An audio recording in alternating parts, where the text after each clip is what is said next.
Good afternoon student, मेरा नाम जैसे आप जानते हैं मोमिन खान है और आज मैं आपको मैथ्स का चैप्टर नंबर 3 शुरू कराने जा रहा हूँ।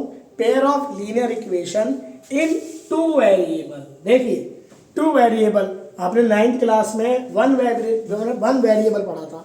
अब हम 10th के अंदर टू वेरिएबल पढ़ेंगे। इसको आप बड़े ध्यान से समझिएगा, बहुत ध्यान से। बहुत इजी चैप्टर है, चैप्टर नंबर 3 है ये। और जो चैप्टर नंबर 3 है linear equation in two variable. अब देखिए इसमें क्या है, linear equation in two variable, दो वेरिएबल का लीनियर इक्वेशन है। एक फॉर्मूला है जैसे ax plus by plus c equal to 0।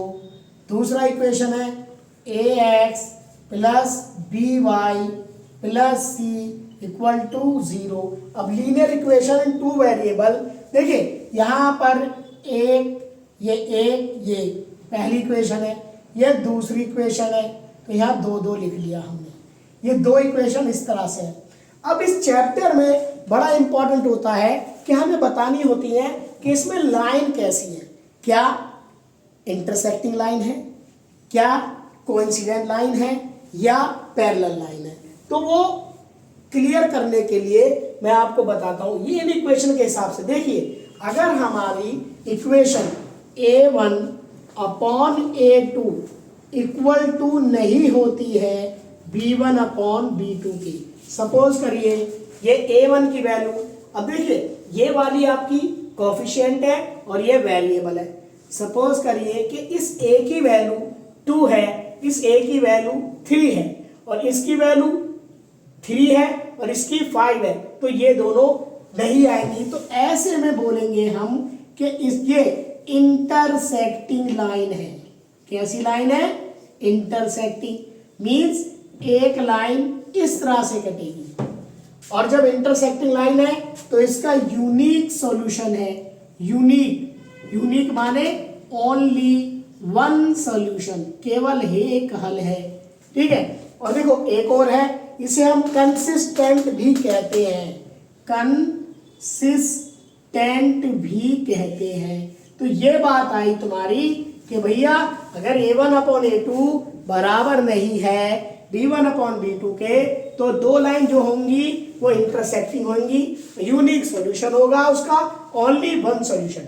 इसका एक और सेकंड क्या है? सेकंड ये है कि अगर a1 अपॉन a2 बराबर है b1 अपॉन b2 के, बराबर है c1 अपॉन c2 को, मीन्स अगर सारे सॉल्यूशन इसके इक्वल हैं, सारे सॉल्यूशन सपोज करिए a1 b1 c1, ये 3 है 3 है 3 है, यहाँ पर 4 है 4 है 4 है, सारे इक्वल हो गए।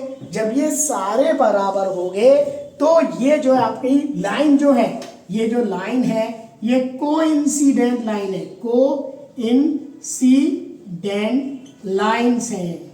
अब आप क्या होगे, कोइंसिडेंट लाइन्स का मतलब क्या होता है? इसका मतलब होता है एक के ऊपर एक लाइन, इस तरह से। ठीक है। और जब कोइंसिडेंट लाइन है और एक के ऊपर एक लाइन है तो इसके मैनी सॉल्यूशन है, many, infinitely number of solution, many solution है इसके, बहुत सारे सॉल्यूशन है। ठीक है। इसको भी आप कंसिस्टेंट कहते हैं, कंसिस्टेंट कहते हैं। थर्ड वाला इक्वेशन, इसको बहुत ध्यान देंगे। थर्ड वाला सॉल्यूशन क्या है कि अगर आपका a1 अपॉन a2 बराबर b1 अपॉन b2 के बराबर है, लेकिन बराबर नहीं है c1 अपॉन c2 के। देखिए a1 अपॉन a2 बराबर है b1 अपॉन b2 के, लेकिन बराबर नहीं है c1 अपॉन c2 के, तो यहां पर क्या होगा, लाइन आपकी होंगी पैरेलल। पैरेलल आपको पता है बेटा, समांतर लाइन होती है, इस तरह से लाइन आएंगी आपकी। ठीक है बच्चों, ये आपकी समांतर लाइन है। और फिर ये जो समांतर लाइन के साथ साथ इसमें नो सॉल्यूशन। अब आप क्या होगे, sir no solution, no solution क्यों है? क्योंकि बेटा कहीं पर लाइन आपस में मिल ही नहीं रही है, कोई आंसर ही नहीं हो रहा है। तो फिर सॉल्यूशन कैसा?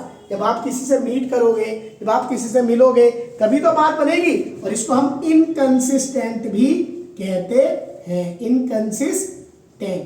अब देखिए ये हमारे 3 मैंने इस चैप्टर पे आपको बता दिए कि भैया एक इंटरसेक्टिंग लाइन है, इसे बोलते हैं यूनिक सॉल्यूशन, जब a1/a2 बराबर नहीं है b/b2 के।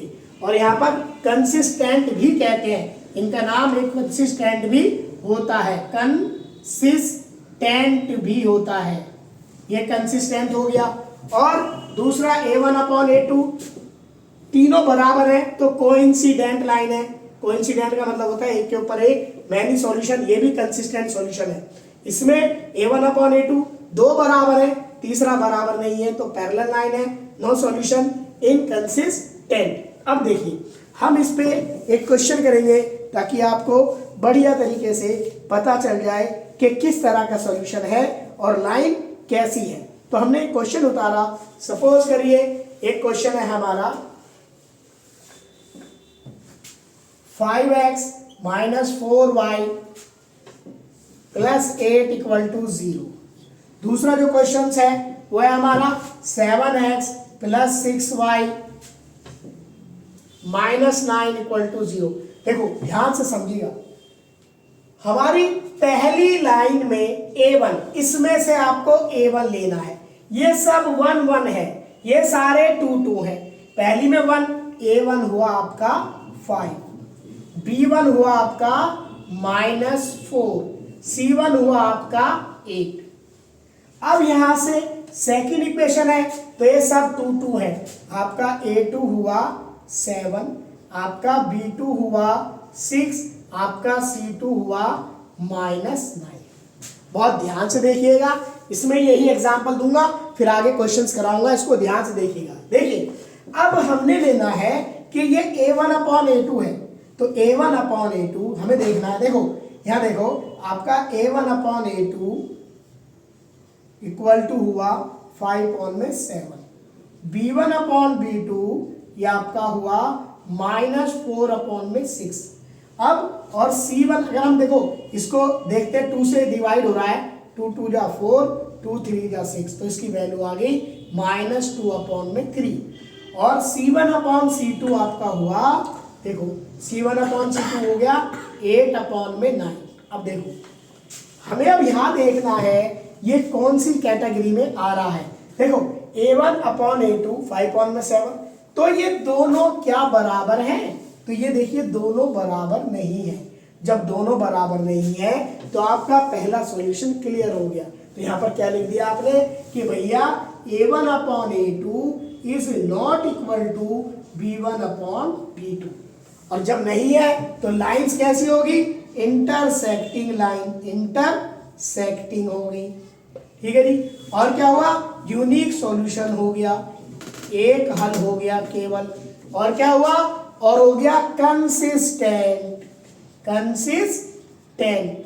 अब ये आपको मैं कुछ एग्जांपल दे रहा हूं, ये सब आप एग्जांपल अपने आप ट्राई करिएगा। देखिए पहला एग्जांपल है 6x - 3y + 10 = 0। इसी के साथ एक और है 2x - y + 9 = 0। ये आप ट्राई करिएगा और मुझे कमेंट बॉक्स में बताइएगा कि आपको समझ में आया क्या नहीं।